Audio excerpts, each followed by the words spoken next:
Cześć kochani, tu Ewa z kanału Z Turcją na Ty. W Stambule są miejsca, które odwiedza każdy turysta. Jest Hagia Sofia, jest Błękitny Meczet, jest Pałac Topkapi, ale są też miejsca takie jak to, które za chwilę Wam pokażę, które turyści traktują tylko jako punkt widokowy. Dzisiaj zabiorę Was do miejsca, do wzgórza, które nazywa się Pierloti i jest to wzgórze bardzo romantyczne, wzgórze z niesamowitym widokiem, chyba najlepszym widokiem w całym Stambule na Złoty Róg.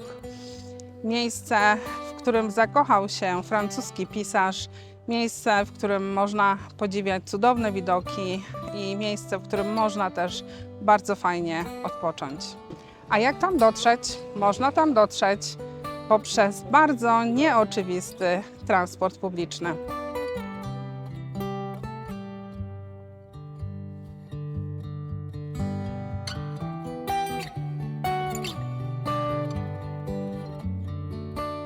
A ten transport publiczny, o którym Wam wspominałam, to kolejka linowa. Tak, wjedziemy na wzgórze Pierloti kolejką linową, która jest traktowana tak jak zwyczajny transport publiczny i można opłacić bilet kartą Istanbul Card.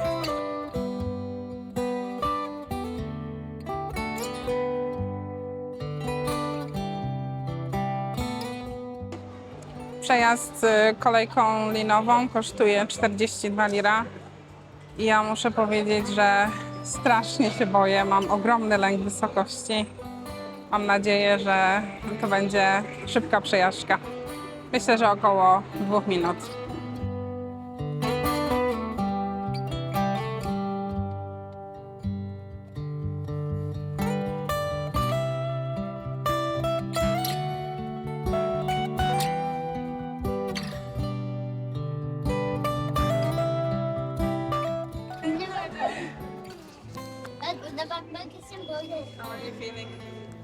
I'm really excited because this is my first experience in teleferik.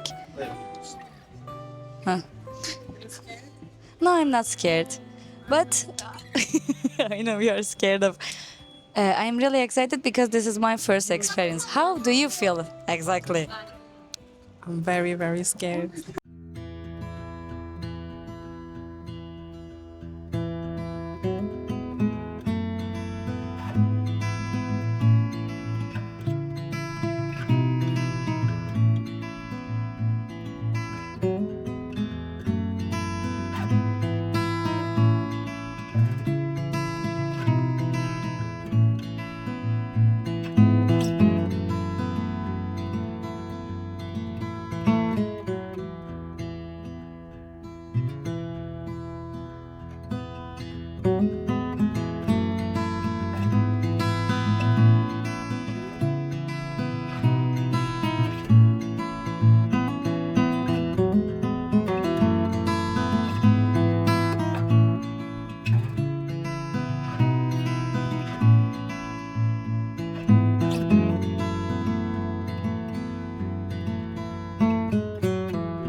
I dotarłam na wzgórze Pierloti. Słuchajcie, no tak jak mówiłam wcześniej, tutaj stąd rozpościera się najpiękniejszy widok chyba na Złoty Róg. Ale czym jest Złoty Róg? Złoty Róg to tak naprawdę odnoga cieśniny Bosfor. Z nazwą Bosfor oraz z nazwą Złoty Róg wiąże się pewna starożytna legenda. Według greckiej mitologii wszystko zaczyna się od Io, ukochanej Zeusa. Aby ukryć ją przed zazdrosną Herą, Zeus zmienił Io w białą jałówkę. Prześladowana przez zesłanego przez Herengza Io wędrowała przez świat i dotarła do cieśniny oddzielającej Europę od Azji. Według legendy przeprawiła się właśnie tutaj, dlatego nazwa Bosfor wywodzi się od greckiego Bosporos, przeprawa krowy. Legenda mówi dalej, że w tych okolicach Io urodziła córkę, Keroesę. Jej imię pochodzi od greckiego słowa keras, czyli róg, dlatego później zaczęto symbolicznie łączyć ją ze Złotym Rogiem.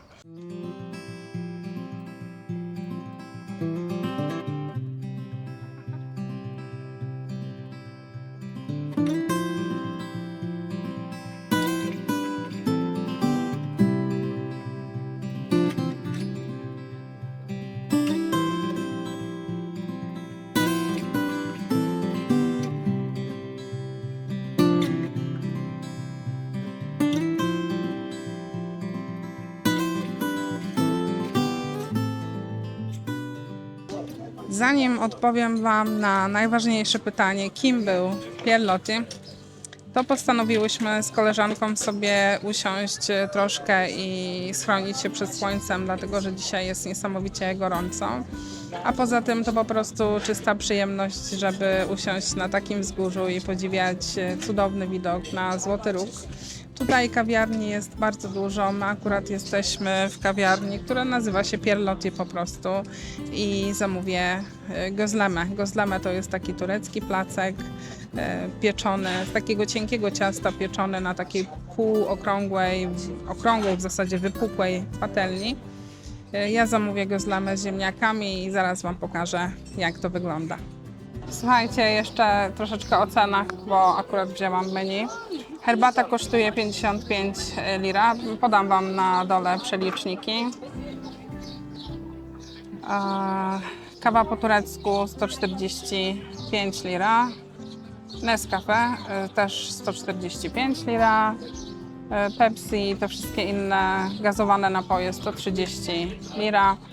Gözleme, tak jak wspomniałam, że zamówię, kosztuje 160 lira. Ja ten poprzedni filmik, znaczy to poprzednie ujęcie nagrałam w innej kawiarni, w innym miejscu, ale okazało się, że jednak gözleme nie mają i tam to gözleme kosztowało 320 lira, tutaj 160 lira. Przeszłyśmy, że tak powiem, piętro niżej, ale mamy też tutaj z koleżanką ładniejszy widok na Złoty Róg. Także jest tutaj dużo taniej. Co tutaj jeszcze można zamówić? Można zamówić tost na przykład 180 lira, frytki 160 lira, lody 250 i inne desery też kosztują 250 lira. Także pokażę Wam za chwilę, jak to gözleme wygląda.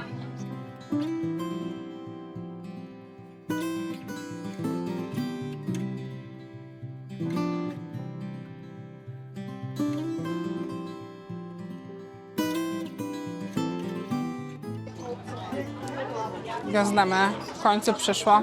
Tak jak mówiłam, to jest cieniutki placuszek. Ten akurat jest z ziemniakami, chyba z serem też.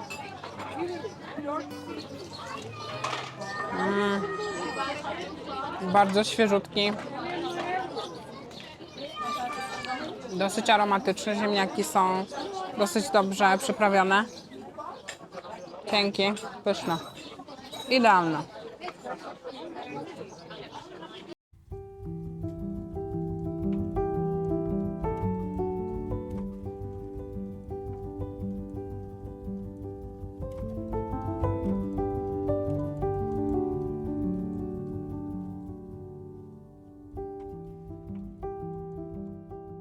I teraz opowiem Wam krótko o tym, kim był Pierre Loti. Pierre Loti, a tak naprawdę Julien, to był francuski pisarz, francuski podróżnik, ale także żołnierz marynarki, który przyjechał do Stambułu w XIX wieku i zakochał się w tym mieście i ukochał sobie właśnie tutaj to wzgórze. Z czasem podarowano mu także kawiarnię, w której teraz się znajduje i nazwano to całe wzgórze Pierre Loti. Istnieje również legenda, że Pierlotti zakochał się w mieszkance haremu, która nazywała się Azjadę i na jej część również napisał powieść. Niestety nie wiadomo, czy to była prawdziwa osoba, czy to jest tylko osoba wymyślona na potrzeby powieści. Być może jedno i drugie, być może była to reprezentantka pewnej historii miłosnej. W każdym bądź razie zdecydowanie Pierlotti to była osoba, która bardzo sobie Stambuł ukochała i na jego cześć powstała tutaj ta słynna kawiarnia oraz z czasem nazwano całe to wzgórze.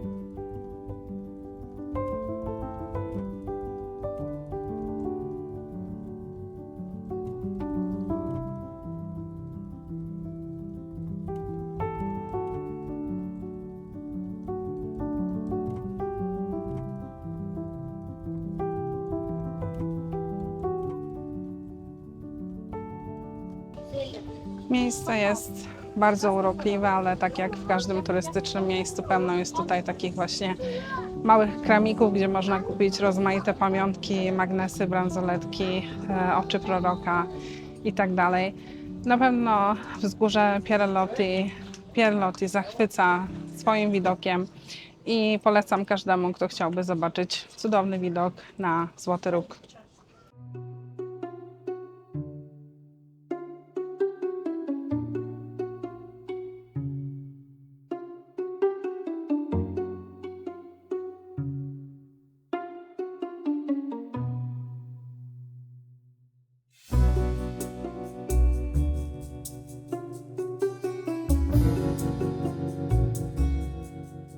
Mało kto wie, że tak naprawdę całe wzgórze Pierlotti to jest jeden gigantyczny, bardzo stary osmański cmentarz i tutaj można zobaczyć naprawdę niesamowicie stare nagrobki. To są nagrobki, które wyglądają zupełnie inaczej. Ja oczywiście pokażę Wam przebitki, ale zobaczycie na tych przebitkach, że są tutaj groby na kamieniach, w których są rzeźby różnych czapek, kwiatów i innych ornamentów. Tutaj każdy ornament, każdy kwiat oraz każdy rodzaj czapki ma znaczenie, dlatego że te nagrobki symbolizowały bardzo często status społeczny osoby pochowanej. Groby z kwiatami na nich bardzo często były to groby kobiet, natomiast groby z różnymi rodzajami czapek bądź też turbanów to były groby mężczyzn.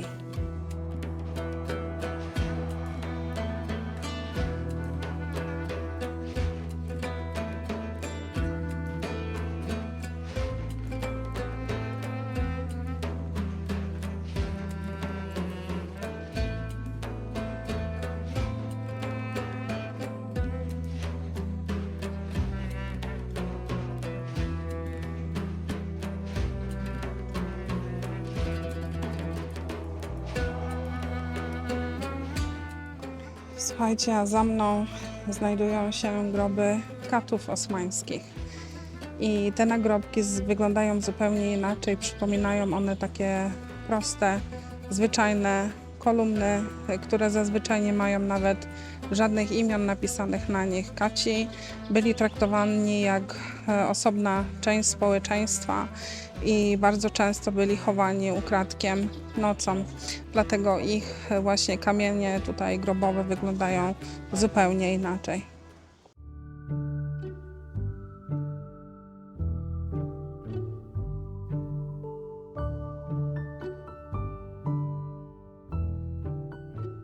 Co jeszcze można zobaczyć w okolicach wzgórza Pierlotti? Ja na wzgórze Pierlotti wjechałam kolejką linową, natomiast zeszłyśmy tutaj z koleżanką po ścieżkach starego osmańskiego cmentarza, aż doszłyśmy do dzielnicy Ejub. I tutaj zaraz przy wzgórzu znajduje się taki główny plac dzielnicy Ejub razem z bardzo dużym i bardzo ważnym meczetem Ejub Sultan.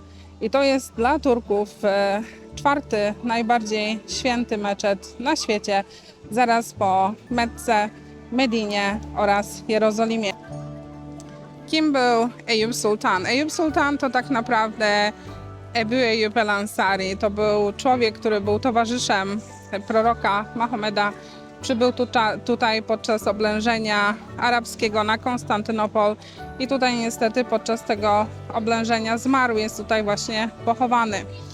Miejsce to jest na tyle ważne, że podczas panowania Imperium Osmańskiego sułtani przybywali tutaj na ceremonię przepasania mieczem.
Jeśli będziecie chcieli ten meczet odwiedzić, pamiętajcie o tym, że tak jak w każdym meczecie, kobiety powinny mieć zakryte włosy i wszyscy powinni mieć zakryte ramiona aż do łokci oraz spodnie czy też spódniczki za kolana.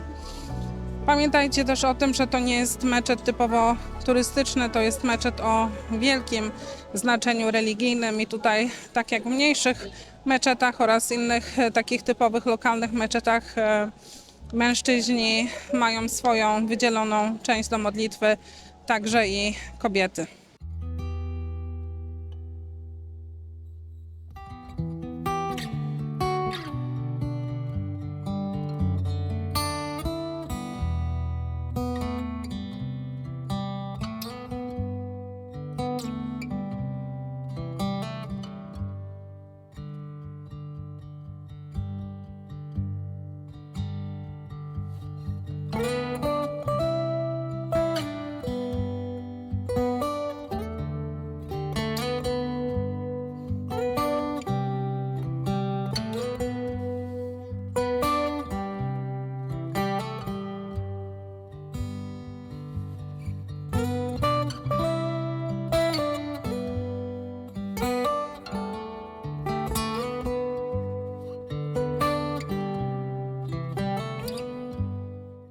I już teraz ostatni przystanek kulinarny naszej wycieczki. Jesteśmy w piekarni, która nazywa się Ejub O i zamówiłyśmy coś, co jest tutaj słynne w dzielnicy Ejub zwłaszcza. To tak zwany güveç. Güveç to jest taki chlebek, coś w rodzaju pide z mięsem mielonym. Za chwilę Wam pokażę. Słuchajcie, tak prezentuje się güveç. To po prostu taki płaski chlebek. Tak jak mówiłam, taka mała pide z mięsem mielonym. Bardzo dobre. Czuć tutaj paprykę i pomidory. Bardzo smaczne, aromatyczne. Fajny chlebek. Taka przekąska.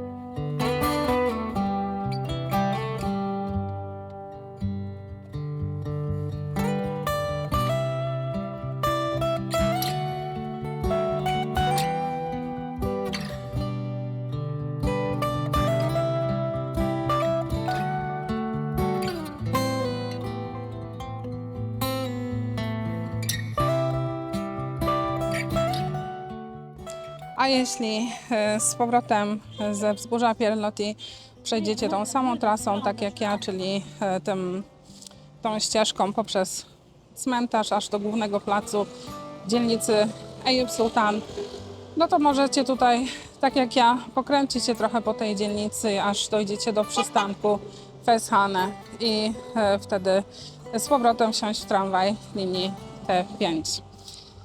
Mam nadzieję, że filmik Wam się spodobał, że pokazałam coś, co nie było oczywistą atrakcją Stambułu. Oczywiście zarówno wzgórze Pierloti, jak i dzielnicę Eyüp Sultan bardzo serdecznie wszystkim polecam.